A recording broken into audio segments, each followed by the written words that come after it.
بسم اللہ الرحمن الرحیم بسم اللہ الرحمن الرحیم البدل لا يتبع المبدل من الا فی الاعراب۔ یہ بات کل بھی گزارش کی تھی کہ بدل وہ تابع ہے جو اپنے مطبوع کی فقط اعراب کی حد تک اتباع کرتا ہے، ورنہ مقصود اصلی بالحکم بھی یہی تابع ہوتا ہے، بدل ہوتا ہے، مبدل من نہیں ہوتا۔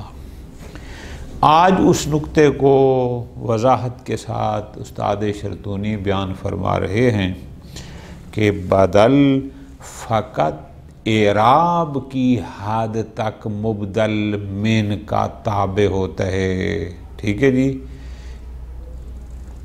تنکیر و تعریف کے حوالے سے یہ اس کا تابع نہیں ہوتا۔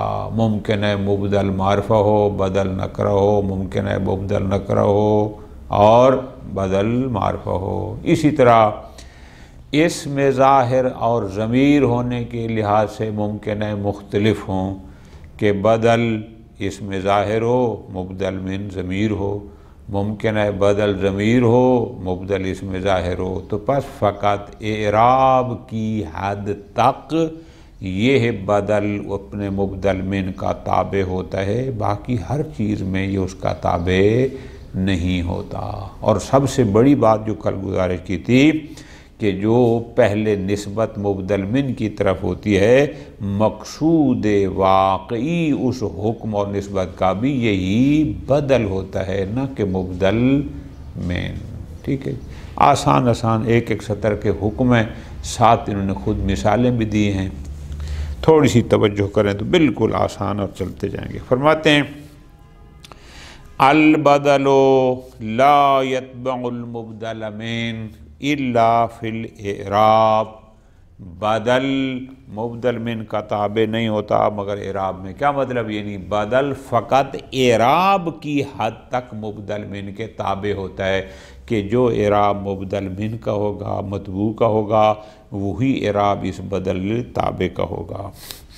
اما فی غیر ذالک، لیکن اعراب کے علاوہ جیسے تعریف و تنکیر کے لحاظ سے، ضمیر ہونا، اسم ظاہر ہونے کے لحاظ سے وغیرہ، فیختلفان، یہ بدل مبدل من میں اختلاف ہو سکتا ہے۔ ضروری نہیں کہ دونوں معرفے ہوں، دونوں نکرے ہوں، دونوں اسم ظاہر ہوں، دونوں ضمیر ہوں، نہ، کوئی ضروری نہیں ہے۔ اب فوائد میں بیان کر رہے ہیں اس نقطے کو، اما فی غیر ذالک فیختلفان۔ فرماتے ہیں تبدل المعرفۃ من المعرفہ، یہ بھی ہو سکتا ہے کہ معرفہ بدل واقع ہو معرفہ کا، یعنی مبدل من بھی معرفہ ہو، بدل بھی معرفہ ہو، کوئی مسئلہ نہیں ہو سکتے۔ جیسے جاء خالد اخو کا، خالد مبدل من معرفہ ہے، اخو کا بھی بدل معرفہ ہے، بدل مبدل من دونوں معرفہ ہیں، یہ بھی ہو سکتا ہے۔ والمعرفہ من النکرہ، اور تبدل یہ بھی ہو سکتا ہے کہ بدل معرفہ ہو لیکن مبدل من نکرہ ہو۔ کیسے؟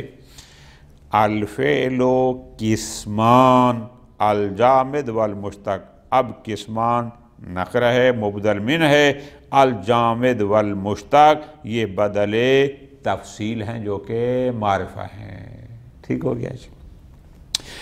نمبر 3 النکرۃ من المعرفہ، یہ بھی ہو سکتا ہے کہ بدل نکرہ ہو اور مبدل من معرفہ ہو، البتہ بدل اس صورت میں نکرہ واقع ہو سکتا ہے جب وہ نکرہ موصوفہ ہو۔ تو پس ممکن ہے کہ مبدل من معرفہ ہو اور بدل نکرہ موصوفہ ہو، بالکل آسان۔ جیسے النقرۃ من المعرفہ کہ بدل نقرہ واقع ہو معرفہ سے، مبدل من معرفہ ہو، لیکن بشرط ان تکون نقرۃ موصوفتاً، البتہ شرط یہ ہے کہ وہ نقرہ بدل واقع ہو سکتا ہے معرفہ سے جو نقرہ موصوفہ ہو۔ بالکل آسان۔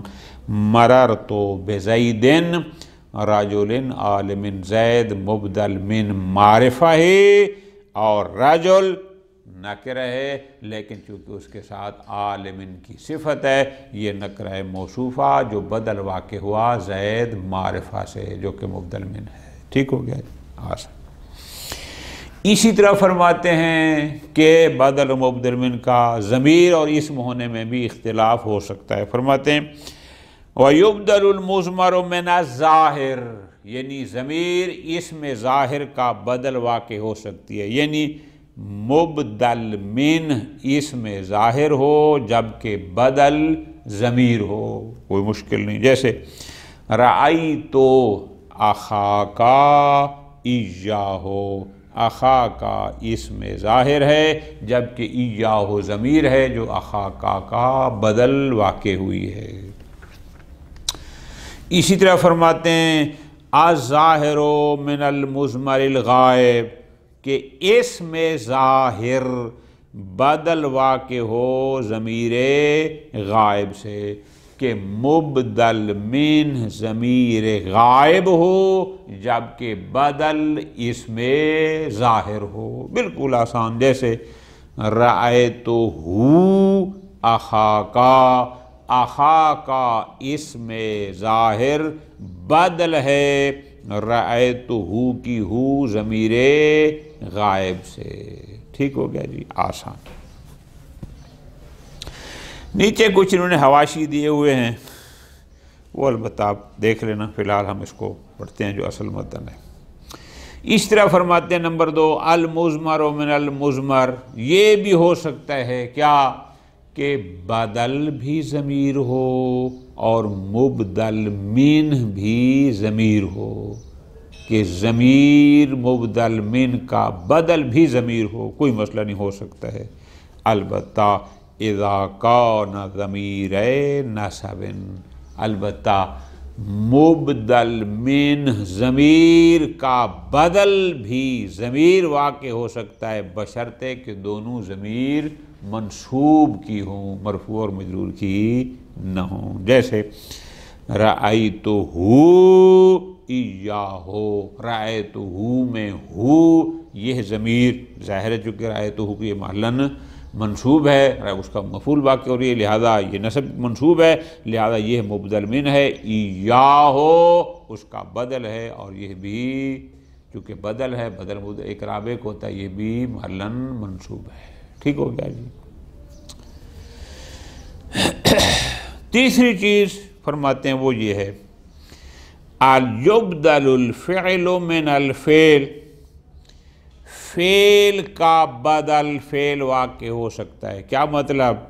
یعنی مبدل من فعل ہو اور بدل بھی فعل ہو، کوئی مسئلہ نہیں۔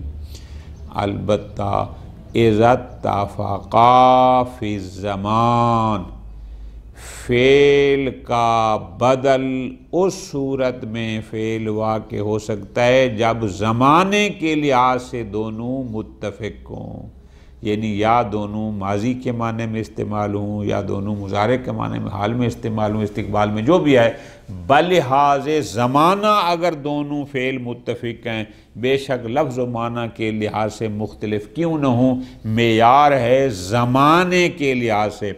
مثلا مبدل من میں اگر زمان ماضی مراد ہے تو بدل میں بھی ماضی مراد ہو، اس میں زمان استقبال مراد ہے تو پھر بدل میں ہی ہو، تو کوئی حرج نہیں۔ فعل کا بدل فعل واقع ہو سکتا ہے بشرطے کہ دونوں بلحاظ زمانہ اذا اتفقا فی الزمان، زمانے کے لحاظ سے متفق ہوں۔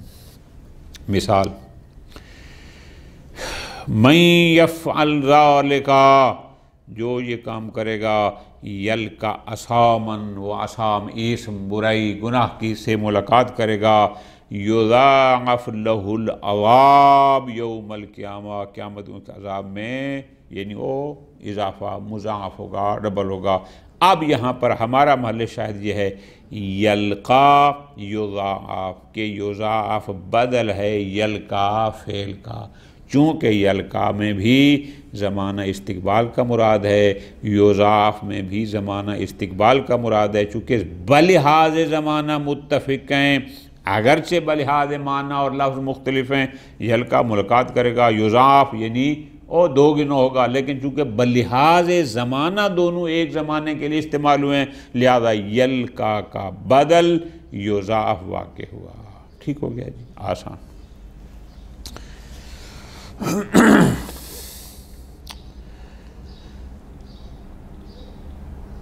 الفعل من الاسم الشبیہ بالفعل، بدل ایسے اسم کا جو اسم فعل نہیں مشابہ فعل ہے، یا بلکہ اس کو آسان یوں لکھیں، کسی بھی اسم مشابہ فعل کا بدل فعل واقع ہو سکتا ہے، کہ مبدل من اسم ہو لیکن ایسا اسم جو مشابہ فعل ہو، اس کا بدل براہ راست فعل واقع ہو سکتا ہے۔ بالکل آسان۔ مثال غید متقن یخاف اللہ، اب دیکھو نا، یہ متقن اسم فاعل ہے، مبدل من ہے، یخاف اللہ یہ اس کا بدل تفصیلی ہے۔ ٹھیک ہو گیا جی، لیکن متقن اسم تھا جو شبہ فعل ہے، جو اسم فاعل ہے، مشابہ فعل ہے، لیکن یخاف خود فعل تھا، تو یہ فعل اس متقن کا بدل واقع ہوا، ایسے مبدل من کا جو اسم تھا لیکن مشابہ فعل تھا۔ بالکل آسان۔ چوتھا فرماتے ہیں تبدل الجملۃ من الجملہ، ایک جملہ کا بدل جملہ واقع ہو سکتا ہے، یعنی مبدل من بھی جملہ ہو اور بدل بھی جملہ ہو۔ فرق صرف اتنا ہے، اذا اتحدتا، بشرطے کہ وہ بدل اور مبدل من جو جملے ہیں دونوں اسمیت میں اور فعلیت میں متحد ہوں۔ کیا؟ یعنی اگر مبدل من اسمیہ ہے تو بدل بھی اسمیہ ہو، مبدل من فعلیہ ہے تو بدل بھی فعلیہ ہو، یعنی اسمیہ اور فعلیہ کا اختلاف نہ ہو، دونوں اسمیت میں یا فعلیت میں متحد ہوں۔ بالکل آسان۔ جیسے هو اللہ احد، هو اللہ احد، اب یہ جملہ اسمیہ ہے، اللہ الصمد یہ اسمیہ ہے، اب یہ اللہ الصمد یہ بدل ہے اس اللہ احد کا۔ آسان۔ ارحل عنا لا تقیمنا عندنا، کوچ کر جا ہم سے ہمارے پاس قیام نہ کر۔ ارحل عنا یہ جملہ فعلیہ ہے، مبدل من ہے، لا تقیمنا عندنا یہ بھی جملہ فعلیہ ہے جو بدل ہے جملہ ارحل عنا کا۔ ٹھیک ہو گیا جی۔ اگر یہ نیچے 5واں نمبر حاشیہ دیکھیں تو بڑی مزیدار انہوں نے لکھا ہے کہ ایک دفعہ ہم نے کہا ہے کہ فعل کا بدل فعل واقع ہو سکتا ہے، ایک دفعہ ہم نے کہا ہے کہ جملے کا بدل جملہ فعلیہ کا بدل جملہ فعلیہ واقع ہو سکتا ہے۔ کیا فرق ہے فعل میں اور جملہ فعلیہ میں؟ تو انہوں نے نیچے لکھا ہے کہ فعل میں خالی اسی فعل کو معیار قرار دیا جاتا ہے، لیکن جملہ فعلیہ میں پورے معنی جملے کو معیار قرار دیا جاتا ہے۔ یہ نیچے لکھیں، آسان سی چیزیں دیکھ لینا۔ خوب، اسی طرح فرماتے ہیں تبدل الجملۃ من المفرد، یہ بھی جائز ہے کہ مبدل من مفرد ہو لیکن اس کا بدل جملہ ہو، جائز ہے۔ مبدل من مفرد جبکہ بدل جملہ، جائز ہے، بالکل صحیح۔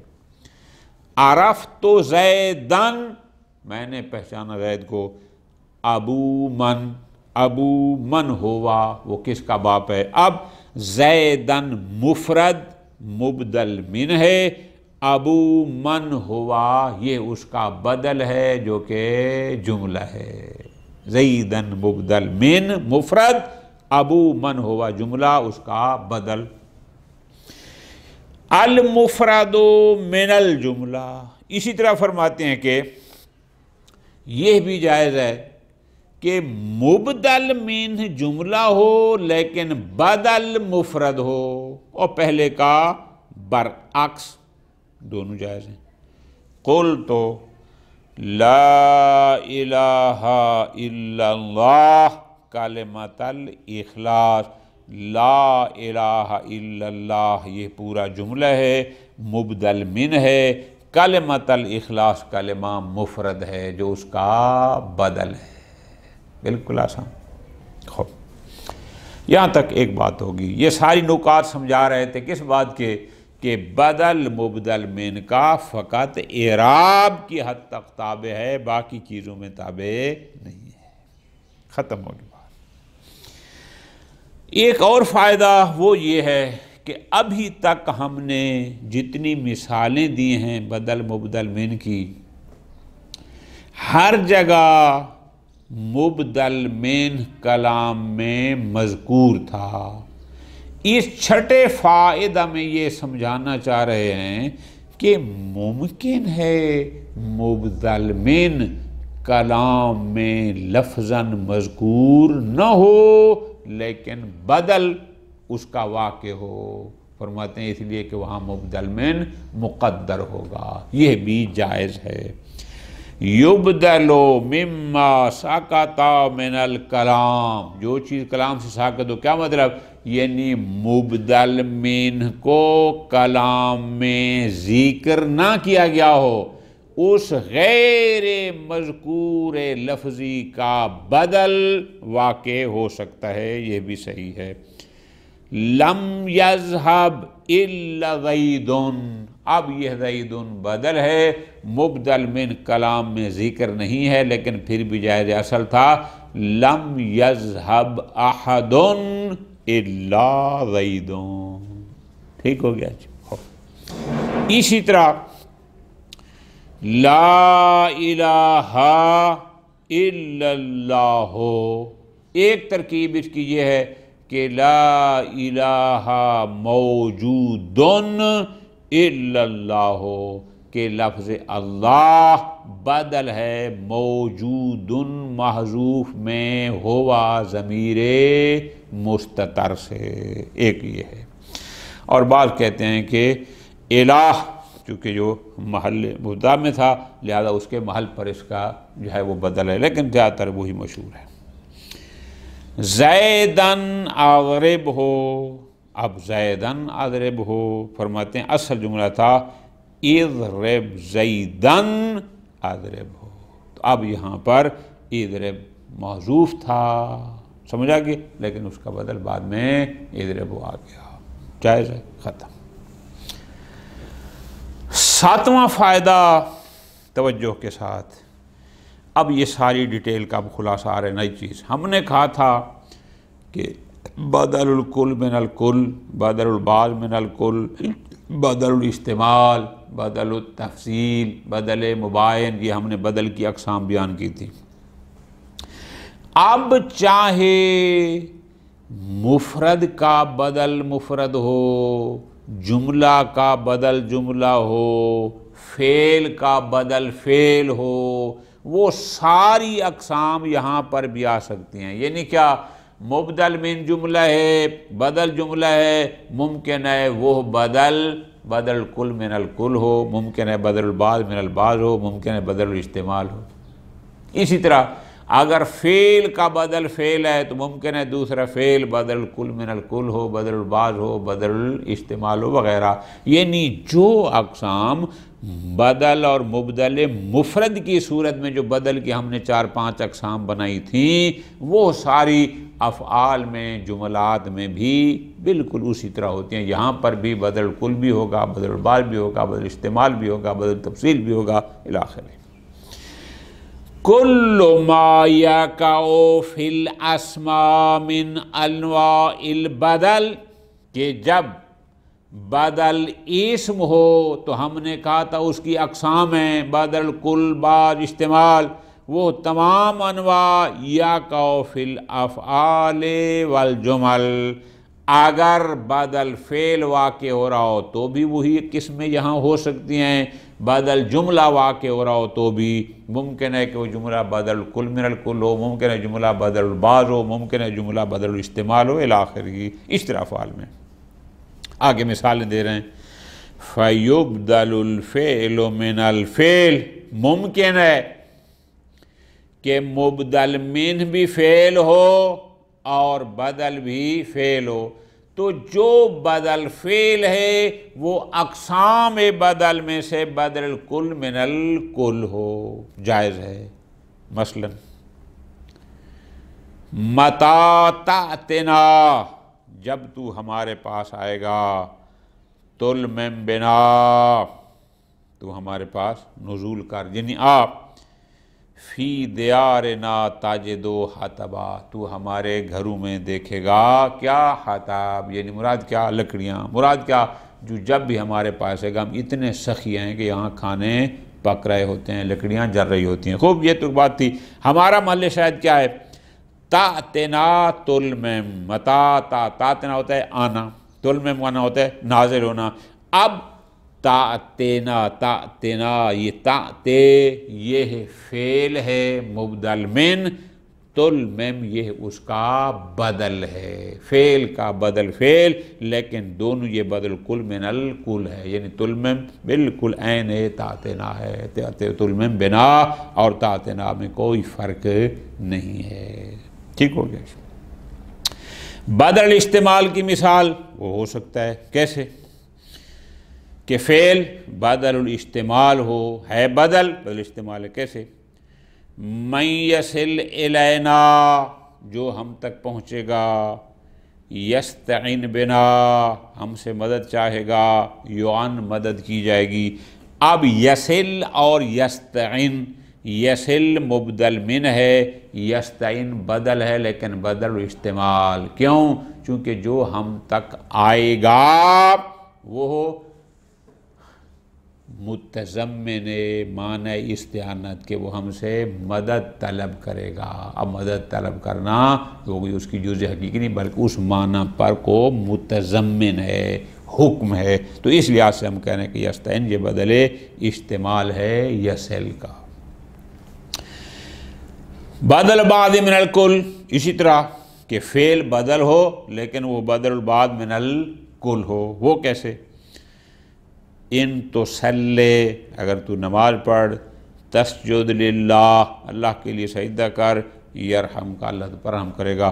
اب تصلی یہ کل ہے، مبدل من ہے، تسجد سجدہ کر یہ اس کا بدل ہے، لیکن یہ بدل البعض من الکل ہے، بدل البعض من الکل ہے۔ ٹھیک ہے جی، کیوں؟ سجدہ نماز کی ایک جز ہے، جبکہ کلی صلاۃ فقط سجدہ نہیں ہے۔ وَيُقَاسُ عَلَيْهِ بَدَلُ جُمْلَةٍ مِنَ الْجُمْلَةِ، ختم ہوگی بات۔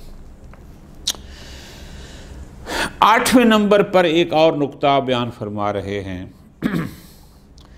کہ اگر مبدل من متضمن معنی حرف شرط ہو یا مبدل من متضمن معنی حرف استفہام ہو، تو بدل کے ساتھ اس حرف شرط یا اس حرف استفہام کو ذکر کیا جائے گا، یعنی اس کو باقاعدہ لفظاً بیان کیا جائے گا۔ دوبارہ سنو، نئی بات ہے، اگر مبدل من متضمن معنی حرف شرط ہو یا متضمن معنی حرف استفہام ہو، تو بدل کے ساتھ خود حرف شرط یا خود حرف استفہام کو ظاہر کیا جائے گا، اس کو باقاعدہ لفظاً ذکر کیا جائے گا۔ اب یہ مثال سمجھو، مثلا اذا ضمن المبدل من حرف و شرط اور حرف استفہام، یہاں حرف سے پہلے آپ لفظ معنی لگا دیں تو واضح ہو جائے گا۔ اگر مبدل من متضمن معنی حرف شرط ہو، نہ کہ حرف شرط، مراد وہ ایک ہی ہوتی ہے، یا معنی حرف استفہام ہو، ظہر ذالک الحرف، تو مبدل من جس حرف کو متضمن ہوگا وہ حرف ظاہر ہوگا مع البدل، بدل کے ساتھ۔ جب بدل کو بیان کریں گے تو اس حرف کو ظاہر کریں گے، ذکر کریں گے۔ متا قمت ان لیلا او نہارا نقوم، متا متضمن معنی حرف شرط ہے، متا متضمن معنی حرف شرط ہے، اس میں شرطیت کا معنی پایا جاتا ہے۔ مبدل من ہے متا قمت، آگے اس کا بدل ہے ان لیلن او نہارن۔ اب ہم نے یہاں پر ان بدل کے ساتھ، یعنی ان لیلن او نہارن، لیلن اور نہارن کے ساتھ، جو کہ بدل تفصیل ہے، ان حرف شرط کو ظاہر کر دیا، ان لیلن او نہارن اقوم۔ ٹھیک، اسی طرح اگلی مثال، کیف انت اصحیح ام صحیح، کیفا حرف استفہام، یعنی کیفا متضمن معنی حرف استفہام ہے، تو اب جب اس کا بدل لائیں گے وہاں پر حرف استفہام کو ظاہر کریں گے۔ کیف انت اصحیح ام سقیم، اب کیفا مبدل من تھا، جب صحیح ام سقیم کا ہم نے کیا تفصیل کا، تو اس سے پہلے حرف استفہام کو ظاہر کیا، لفظاً اس کو ذکر کیا۔ ٹھیک ہو گیا۔ بدل کی بحث میں آخری جو چیز موجود ہے، آخری فائدہ وہ یہ ہے کہ لا یجوز التصریح بعامل المبدل من، جائز نہیں ہے کہ جو مبدل من کا عامل تھا اس کو پھر بدل کے ساتھ بھی صراحتاً ذکر کیا جائے، لا یجوز، یعنی مبدل من کے عامل کو بدل کے ساتھ صراحتاً یعنی دوبارہ ذکر کرنا جائز نہیں ہے، مگر دو مقام پر۔ کب؟ ما لم یکن جارن، بشرطے کہ وہ عامل جار نہ ہو۔ اگر مبدل من کا عامل جار ہے تو اس جار کو پھر بدل کے ساتھ بھی ذکر کیا جائے گا۔ استعنت بزید باخیک، یہاں زید مبدل من ہے، اخیک اس کا بدل ہے، لیکن چونکہ زید بائے جارہ کا معمول واقع ہوا ہے تو اخ پر بھی ہم نے بائے جارہ کا دوبارہ صراحت کے ساتھ ذکر کیا۔ اور دوسرا، اذا کان المبدل ضمیراً، اگر مبدل من اگر بعد مبدل ضمیر ہو تو اس صورت میں بھی اس کا ذکر کرنا ضروری ہے، جیسے آمنت باللہ بہی، اب اللہ اسم ہے، باجارت مجرور ہے، لیکن بہی یہ بدل ہے، لیکن چونکہ یہ ضمیر ہے ہی اس لیے اس کے ساتھ ہم نے با کو دوبارہ ذکر کیا۔ تو بدل کی بحث جہاں تک بحمداللہ مکمل ہو گئی۔ یہ اس صفحہ پر جو ہے وہ 5-6 قسم کے انہوں نے نیچے حاشیے دیے ہیں، آسان ہیں، وہ جب ٹائم ملے اس کو پڑھ لو۔ صلی اللہ علیہ محمد وآلہ محمد۔